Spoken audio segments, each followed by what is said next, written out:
Hello and welcome to my channel. Say hi to a happy day. In this channel, I would like to share tales and stories I personally picked and or my kids' favorite stories. Let's enjoy listening while I read to you the story of Bewitched Butter. So important was butter and magic that almost every Irish village has a version of this tale. Brian and Peg Hanlon's cows were the finest for miles around.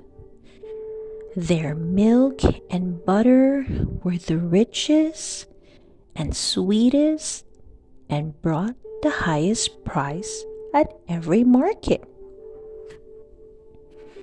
Things went well until one season when the cows, for no visible reason, grew thin. Soon they were scarcely able to crawl around their pasture. The small quantity of milk some of them continued to supply was so bitter that even the pigs would not drink it, while the butter it produced stunk so horribly that the very dogs would not eat it. The unfortunate Hanlons were completely bewildered. They tried every remedy they could think of, but in vain. Ruin stared them in the face, and they became moody and sleepless. Brian wandered about the fields among his stricken cattle like a madman. One hot evening in July, Peg was sitting at her door, spinning at her wheel, in a gloomy state of mind. Coming down the narrow green lane, she saw a barefoot woman enveloped in a scarlet cloak. "God bless this house and all belonging to it," said the stranger as Peg ran and fetched a chair. "I'm dry with the heat. Can you give me a drink?" She appeared of great age, her forehead etched with 1,000 wrinkles, her long gray hair falling in matted locks from beneath a wide linen cap. "I have nothing to offer except water," replied the farmer's wife. "Are you not the owner of the cattle I see yonder?" said the old hag. Peg briefly related what was happening with the cows.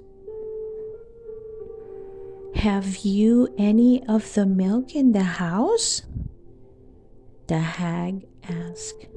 "Show me." Peg filled a jug and handed it over. No sooner did the old woman taste the milk than she spat it out. Just then, Brian walked in. "Neighbor," said the stranger, "your wife says your cattle are going against you. Why have you not sought a cure?" "I have sought a cure," until I was heartbroken, and they get worse every day. What will you give me if I cure them for you? Anything in our power, replied Brian and his wife in one breath. First, lock the door, said the hag. Now, take this milk and set it to boil on the fire.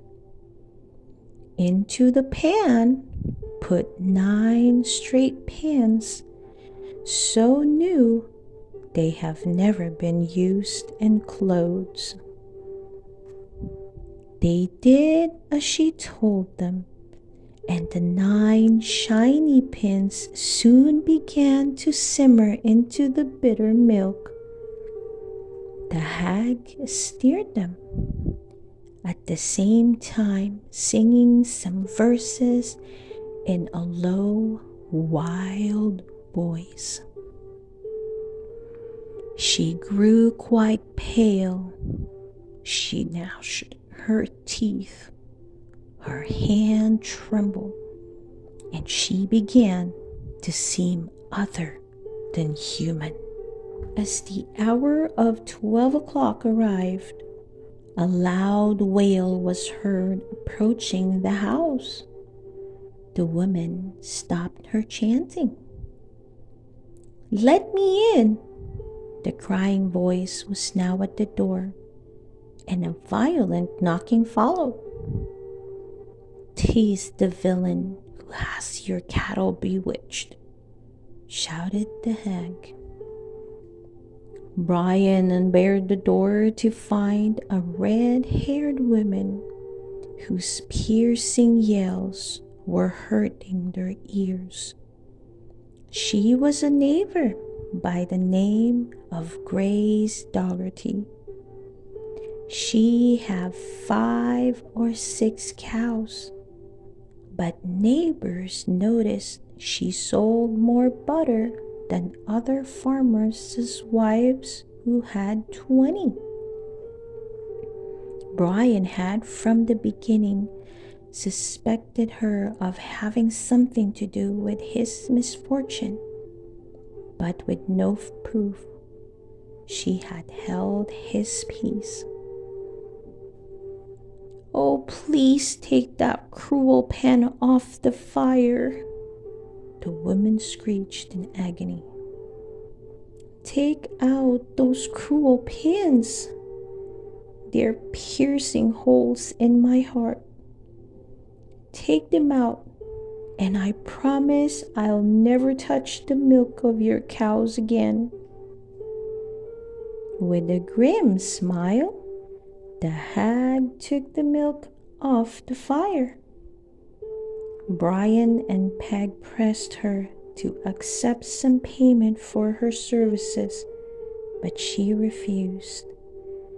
She remained a few days at their house, then departed, no one knew whither. As for Grace, when her fate became known, her family was so ashamed, they left for America. The end. I hope you enjoyed listening to the story of Bewitched Butter. Please don't forget to hit that like button and subscribe to listen for more of our favorite stories. See you soon!